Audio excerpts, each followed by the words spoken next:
Good afternoon, good evening, good morning, whatever time of the day it is. I hope everybody's doing well and enjoying this lovely winter, which will not end here in the Northeast. This is April 2nd, of course, some April Fool's joke, but we ended up with probably about 6 inches of snow, which was pretty heavy and wet. Some areas around here got up as much as 9.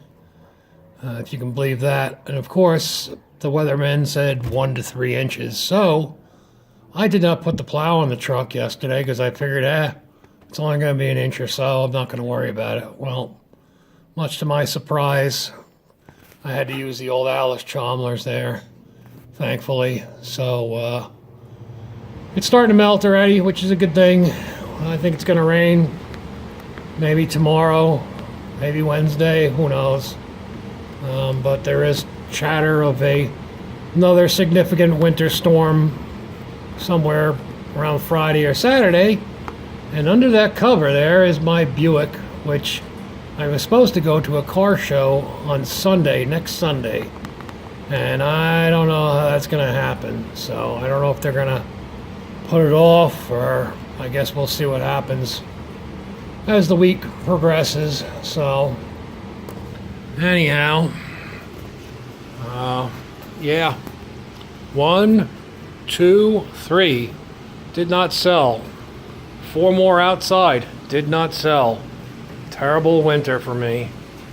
Last year I had to buy more because I was running out of inventory.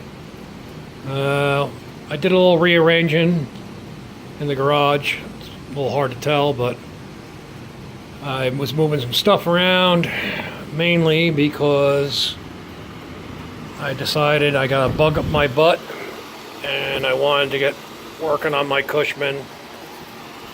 Facebook notified me that it's been a year since I put the front suspension in this thing, so I said, holy mackerel, I really need to do something with this. So I spent about 3 or 4 days last week getting the steering shaft made up.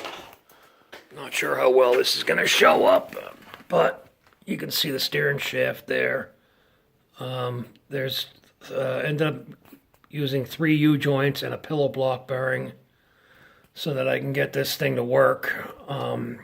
Initially I was concerned that the steering was going to interfere with the subframe from the quad, and I was going to have to cut it all up, but all I ended up doing was notching it and clear for the clearance for the shaft, and I welded a piece of steel back in there, and we should be good to go with that. So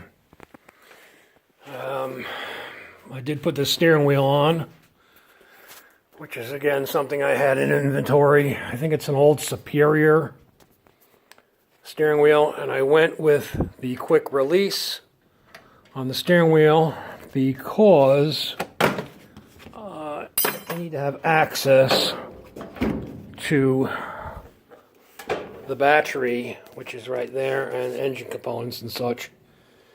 So, and the original seat did tilt up, but it was pretty shabby shape. So I ended up getting these, which are John Deere Gator type seats, but they're like a garden tractor seat. They just have a higher back on them. So yeah, we're getting there. Now we have steering, and I can turn the steering wheel.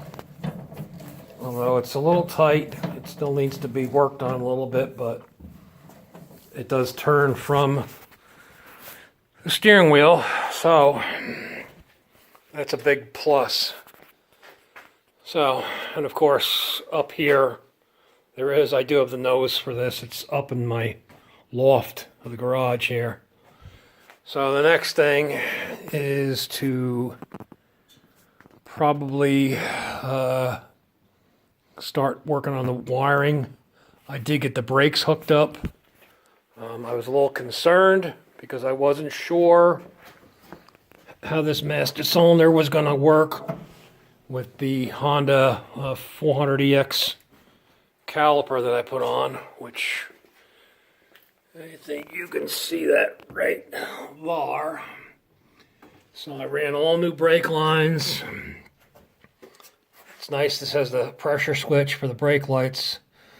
So this is going to have brake lights, tail lights, headlights, probably put some front marker lights on it. I may even put something across the top here, some LEDs. Not quite sure yet.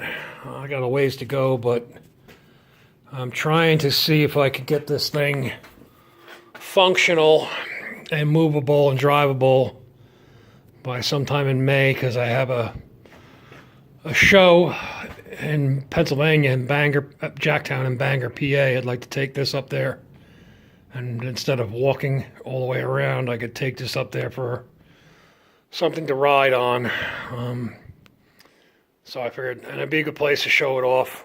You know, why not? So, but that's pretty much about all that's been going on here. Seems we've had snow like every friggin' week here. And, you know, I would have thought that snowblowers would have been in a high demand, but apparently not so, especially when people are giving them away for $100. So, you know, even myself, if I didn't already have so many, I would have thought about buying some of them on the cheap and hanging on to them till next year, but I have too many as it is, so. And garage sale season will be starting up soon. I actually have an auction, a farm auction to go to in April. So we'll see what I come across there, if anything. Last year, people were going berserk because it was like the first auction of it's the first auction of the year, and everybody's been trapped in their houses and they feel the need to overspend on everything. And if you watch any of Harvey Spooner's videos, he did a very good video regarding going to auctions and what you can buy, and buyer beware, and, you know, basically be very careful, because you never know, you know, you may end up overpaying for something. And so that's what we're trying not to do here. On the other hand, I do have the DOIT 4000. I did put some time into that. I had to clean the carburetor out, of course. I adjusted the valves. I put all new fuel lines on it. It had a brand new battery in it that was just dead. I charged it up, and everything works. I took it up and down through my neighborhood a couple times. I do have to do some work to the deck. It needs to be painted, the blade sharpened. One of the struts is missing for the deck. The belt is completely shot, I'm sure, because the deck has been hanging cattywampus there. But I was pretty impressed. This thing has like a turning radius, almost like a zero turn. This is not like an LT1000 at all. This is a step up for sure. So I have to finish getting my act together on that. But I have that, and I have another Craftsman that I picked up last year for free that needs some attention. I'm going to have to put a little bit of money into it, but it'll make somebody a nice little mower without having a lot of money, and it beats the hell out of walking.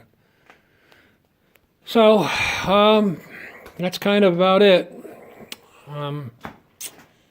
Pretty much that's about it. This is the 18 horse that came out of the Cub Cadet that I picked up for $1.50, and I sold the transmission pump out of it for $1.25 on eBay the next day.